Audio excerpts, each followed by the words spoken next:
우리 그리스도인들이 살아가면서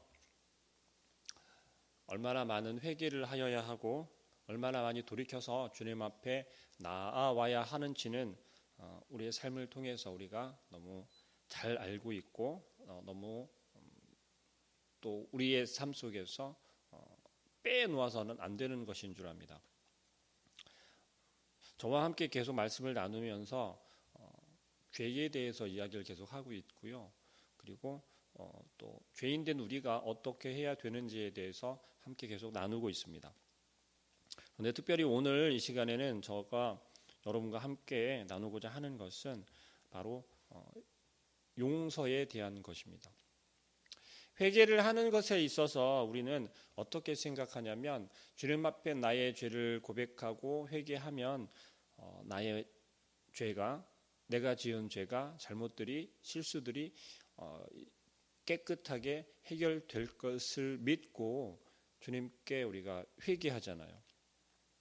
그런데 회개하고 나서 어떻습니까? 우리의 마음속에 드는 마음은 이제 내가 회개하였으니까 내가 잘못한 것에 대해서 하나님께서 확실히 용서해 주실 거다라고 하는 확신이 있으신가요?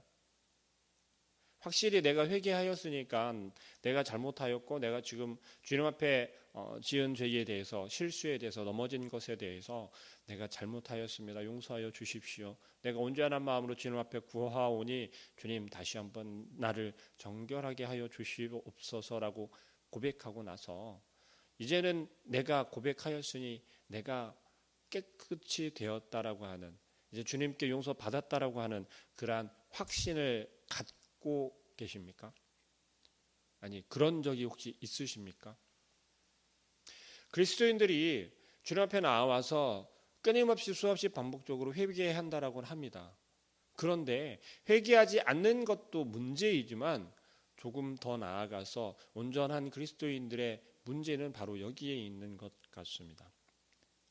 회개하고서 내가 주님께 다 자복하고 나서 온전히 용서받았다라고 하는 확신을 갖지 못하는 것이 어쩌면 더 큰 문제일 수도 있습니다. 요한일서 3장 21절에 보니까요. 사랑하는 자들아 만일 우리 마음이 우리를 책망할 것이 없으면 하나님 앞에서 담대함을 얻으라고 말하고 있습니다. 무슨 이야기입니까? 우리가 주님 앞에서 온전한 마음으로 회개하였으면 자복하였으면 완전하게 우리가 그 책망을 벗어나고 하나님 앞에 온전히 설 수 있다라고 하는 것입니다. 이러한 마음을 갖는 것이 진정으로 주님 앞에서 우리가 자복하고 회개한 사람의 마음입니다. 우리의 마음이 온전하여져서 정결하여졌으면 청결하여졌으면 하나님 앞에 우리는 담대히 나아올 수 있게 되는 것이죠. 두려운 것이 없기 때문에 그렇습니다. 하나님 앞에 그 두려움이 있는 것이 아니라 오히려 감사함과 기쁨이 넘치게 되는 것이죠. 우리 한번 조용히 생각해 보기를 바랍니다. 십자가에 달리신 예수님께서 그 예수님을 우리가 한번 조용히 생각해 보시길 바라요. 예수님의 그 십자가에 설리신 그 보혈이 아니면 그 보혈피로 우리가 속죄 받았잖아요. 그죠? 그러면 우리는 다시 용서받지 못할 것이 없다라는 거죠. 왜요? 죄의 문제에 대해서 예수 그리스도를 통해서 해결이 되었잖아요. 그러면 우리가 잘못한 것을 우리 아이들이 우리 자녀들이 우리에게 나와서 용서를 구할 때 부모님들은 어떻습니까? 용서해 주잖아요. 솔직하게 이야기를 할 때, 솔직하게 고백할 때 우리는 용서해주고 다시는 그것에 대해서 무엇하고 질타하지 않는 것을 우리는 너무나도 잘 알고 있습니다. 그러나 우리 하나님께서는 우리 아버지 되시는 하나님께서도 우리에게 그와 같이 하신다라는 거죠. 마태복음 18장 22절에 보니까 베드로가 이런 질문을 합니다. 예수님께 베드로가 나와서 예수님 7번 용서하라고 했는데 우리는 몇 번씩이나 용서해야 됩니까? 7번 하면 됩니까? 라고 물어보잖아요. 그때 예수님께서 뭐라고 대답하시나요? 7번뿐만 아니라 70번까지 용서하라고 합니다. 만약에 그렇다면 우리가 사람들을 많이 용서하라는 의미일까요? 아니요. 많이 용서하라고 하는 그 의미보다는 어떤 한 사람이 나에게 반복적으로 잘못을 한다라고 생각을 해보세요. 한번 용서해 줬어요. 근데 고마워하고 돌아섰는데 또 그러는 겁니다. 또 용서했어요. 돌아섰는데 또 그러는 거예요. 계속해서 나에게 내가 용서를 해주어도 나에게 반복적으로 잘못합니다. 나를 헤아려 합니다. 그래도 끊임없이 반복적으로 용서해 줍니다. 자, 과연 70번씩 7번씩 70번이면 몇 번일까요? 490번이라고 이제 숫자적으로 계산했을 땐 490번이 나오잖아요. 만약에 어떤 정말 악한 사람이 있다고 하더라도 한 사람을 향해서 490번씩이나 와가지고서 잘못을 해야 할 수 있을까요? 아마 490번이 아니라 40번이 아니어도 반복적으로 용서해주고 진정한 마음으로 용서해준다면 그 사람은 아마 그 사이에 돌이키게 될 거라는 거죠. 예수님께서 우리를 향해서 보여주신 그 용서를 우리는 생각해 볼 필요가 있습니다. 어떠했습니까? 우리는 예수님을 끊임없이 괴롭히잖아요. 어떻게?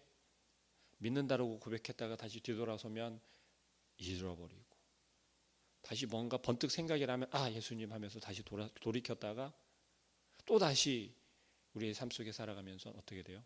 또 잃어버리고 또 실수하고. 하나님께서 이스라엘 백성들을 이끌고 나아가실 때 이스라엘 백성들이 끊임없이 하나님께 범죄하였던 것처럼 우리도 계속해서 그런 삶을 살아간다는 것입니다. 오늘 30절 말씀에 보니까 이렇게 이야기합니다. 하나님의 성령을 근심하게 하지 말라. 그 안에서 너희가 구원의 날까지 인치심을 받았느니라 라고 이야기를 하고 있습니다. 이거 뭡니까? 인치심을 받았다라고 하는 것은 우리 속사람 안에 거하신다라는 거예요.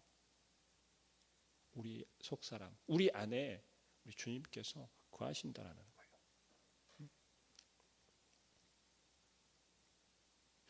예수님께서 내 안에 거하시고 나와 함께 살아가시고 있는데 우리는 끊임없이 주님 앞에 나와서 하나님 내가 잘못했습니다. 용서해 주십시오 라고 온전한 마음으로 회개할 때 우리의 마음속에서는 점점 죄가 싫어질 수밖에 없게 되는 거예요. 온전한 마음으로 회개를 할 때 비로소 죄를 이길 수 있는 힘이 생긴다는 것이죠. 그러면 우리의 마음속에 있는 우리 안에 있는 주님께서 성령님께서 다시 한번 죄로 돌이키지 못하도록 우리의 마음을 붙잡아 주신다는 겁니다. 그런데 우리가 그렇게 하지 못하는 이유는 뭐예요? 하나님께서 온전히 깨끗하게 용서해 주신다라고 하는 확신을 갖지 못하기 때문이라는 거예요. 내가 이렇게 했는데 나에게는 변화된 모습이 나타나지 않고 내가 변화된 삶을 살지 못해. 나는 아직도 여전히 죄인이야. 그래, 나는 죄인이니까 용서받지 못할 거야. 나 또 반복적으로 이렇게 하고 있어. 또 실수하고 있어. 또 말씀대로 하지 못했네. 또 하나님 말씀을 잃어버렸네. 우리는 자꾸 실수할 수밖에 없어요. 자꾸 범죄할 수밖에 없어요. 그러나 우리의 마음속에 있는 주님께서 성령님께서 우리가 다른 생각을 하지 못하고 곁눈질하지 못하도록 확신을 갖고 있어야 한다는 거예요. 그럴 때 우리가 담대하게 그 죄를 이겨낼 수 있고 극복할 수 있다는 것입니다. 요한일서 5장 18절 말씀에 하나님께로부터 난 자는 다 범죄하지 아니하는 줄을 우리가 아노니 하나님께로부터 나신 자가 그를 지키심에 악한 자가 그를 만지지도 못하느니라 라고 말씀하세요. 우리 안에 있는 주님께서 우리를 통해서 다른 악한 것들이 우리로 넘어지지 못하게 하고 만지지도 못하게 한대요. 그게 언제 우리 안에서 나타날 수 있냐면 우리가 하나님께 확실히 용서받았다라고 하는 확신을 가질 때 그럴 수 있어요. 물론 내가 계속해서 범죄하고 있으면서 하나님께 기도만 하면 되지 회개만 하면 용서받는다고 했으니까 라는 것은 우리 안에 그리스도가 있는 거예요, 없는 거예요? 그건 우리 안에 그리스도가 있지 않은 거예요. 우리 안에 그리스도가 있다면 악한 것에 대해서, 더럽고 추한 것에 대해서 우리는 불안해하고 두려워하고 하나님께 받을 징계에 대해서 근심할 수밖에 없어요.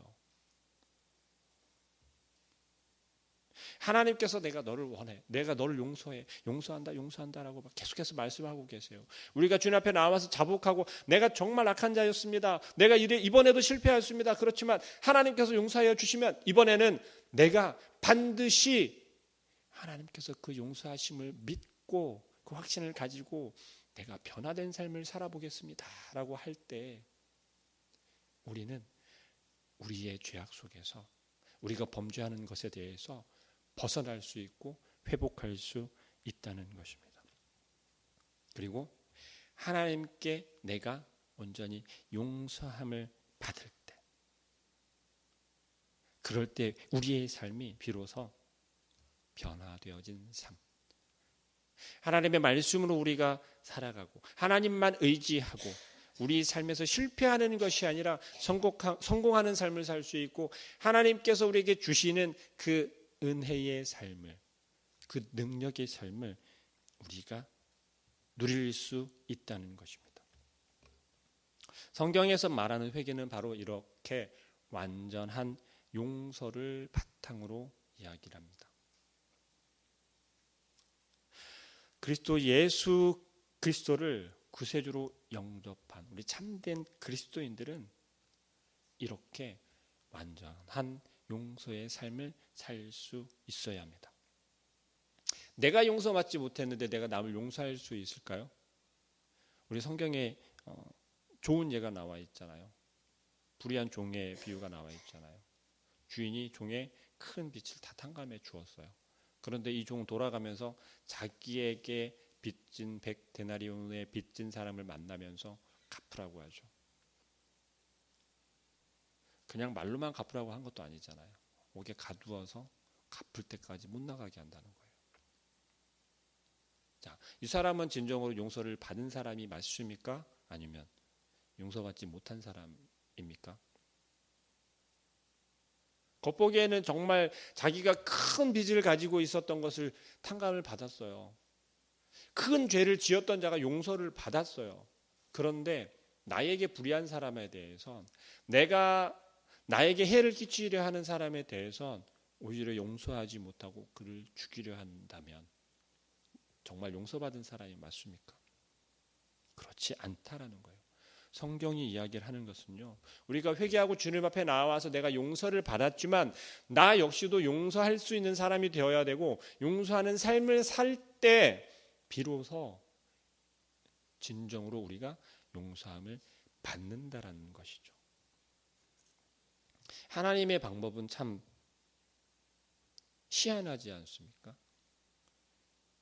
우리의 생각으로는 이해가 되지 않잖아요. 분명히 받은 복을 내가 누리겠습니다, 그러면 내 마음대로 해도 되지 않습니까? 라고 세상 사람들은 이야기한다는 것이죠. 그런데 우리 참 그리스도인들은 그것이 아니라는 거죠. 우리가 받은 복이 왜 우리에게 그 복을 주고 그 은혜를 베풀어 주는지에 대해서 목적 자체가 다르기 때문에 그렇습니다. 우리가 28절 말씀 보니까 이렇게 이야기를 해요. 도둑질하는 자는 다시 도둑질하지 말고 돌이켜 가난한 자에게 구제할 수 있도록 자기 손으로 수고하여 선한 일을 하라라고 이야기를 해요.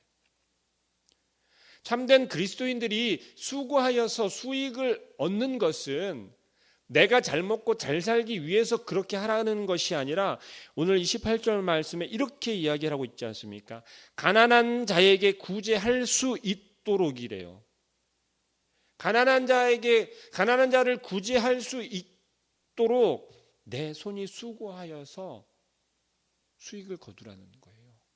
다시 바꾸어 이야기하면 우리가 돈을 열심히 벌고 우리가 엄청난 일을 해서 물질을 많이 거두려고 하는 것이 내가 잘 먹고 잘 살기 위해서, 내 자녀들이 잘 먹고 잘 살기 위해서 그러라는 게 아니라는 거예요. 하나님의 자녀된 자들이, 그리스도인들이 사업이 번창하고 하는 일이 잘 되고 직장이 잘 풀리고 그렇게 되는 것이, 그런 은혜를 주는 것은 나 스스로가 잘 먹고 잘 살으라고 우리에게 그런 은혜를 주는 것이 아니라 오늘 28절에서 말씀에서 이야기하는 것처럼 가난한 자를 구제하라고 우리에게 주시는 은혜라는 거예요. 어떤 사람들이 그렇게 이야기를 합니다. 열심히 신앙생활하고 있고 하나님의 말씀대로 잘 살고 있는데 왜 하는 일 족족 망하고 잘 되지 않고 손해만 봅니까? 근데 어떤 사람은 보면요, 그냥 설렁설렁 대충 하는 것처럼 보이는데도 불구하고 사업도 잘 되고 물질도 잘 들어오고 가정도 평안하고 그래요. 다른 이유가 있을 수도 있어요. 그러나 성경이 이야기를 하고 있는 것은 하나님의 방법으로 바라보면 바로 이것이에요. 구제하라는 거예요. 도우라는 거예요. 나에게 주신 것은 내 손에 물질을 줄여주시고 내 손에 능력을 쥐어주는 것은 너 잘 살으라고, 너 평안하게 살으라고, 너 행복하게 살으라고, 그것이 아니라 내가 받은 은혜가 있잖아, 내가 너 용서해 주었잖아, 너 그거 가지고 나아가서 구제해, 가난한 자들에게 도와줘, 그들을 너희가 너희 손으로 먹이라는 거예요. 그런데 우리 실제 어떻습니까? 우리 삶에서는 그렇지 않잖아요. 내가 먼저고 내 가족이 먼저고, 그리고 정말 여유가 생긴다라고 하는 그 기준에서 여유가 생겼을 때 이웃을 돌아보잖아요. 내 옆을 돌아보잖아요.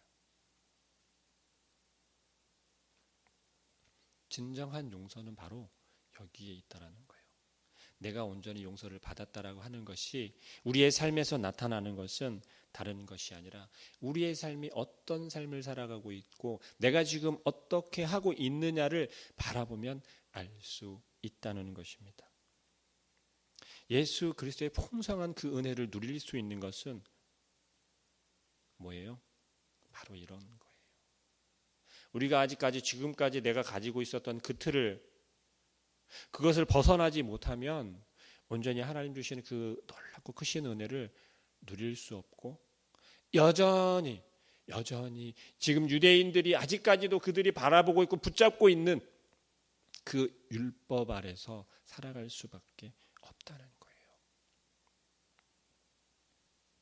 우리의 죄가 우리의 온전한 고백을 통해서, 회개를 통해서 하나님께 들려주고 하나님께서 우리를 완전하게 용서해 주신다면, 그 사실을 우리가 온전히 믿고 정말 기쁜 마음으로 우리의 삶을 살아간다면 우리의 삶은 정말 변화된 삶을 살아갈 것입니다. 우리 안에 계신 그리스도 예수께서 우리가 반복해서 짓고 있는 실수에 대해서, 죄에 대해서, 넘어짐에 대해서 얼마나 고통받으실지를 한번 생각해 보시길 바랍니다. 십자가 위에 달리셨을 때도 그 주님의 고통보다는 그를 향해서 손가락질하고 욕하고 침뱉었던 그들을 걱정하셨던 주님이세요. 지금 우리 마음속에서도 우리가 반복해서 실수하고 용서를 했음에도 불구하고 용서받은 것을 깨닫지 못하고 확신하지 못하고 불안하고 두렵게 살아가는 우리의 모습을 보면 얼마나 고통스러워 하시겠어요. 넌 이제 깨끗한 사람이라니까, 너 이제 용서받은 사람이라니까, 우리 마음속에서 여전히 오늘도 말씀하고 계신다라는 겁니다. 말씀 한 절만 읽고 마치도록 하겠습니다. 사도행전 3장 19절에 이렇게 이야기합니다. 그러므로 너희가 회개하고 돌이켜 너희 죄 없이 함을 받으라. 이같이 하면 새롭게 되는 날이 주 앞으로부터 이를 것이요 라고 이야기합니다. 회개는 하나님께서 우리의 죄를 반복적으로 그리고 완전하게 용서해 주시는 것입니다. 죄사함을 받고 용서함을 받았다라고 하는 확신을 가지고 오늘 하루를 온전히 살아가시길 소망합니다. 기도하겠습니다.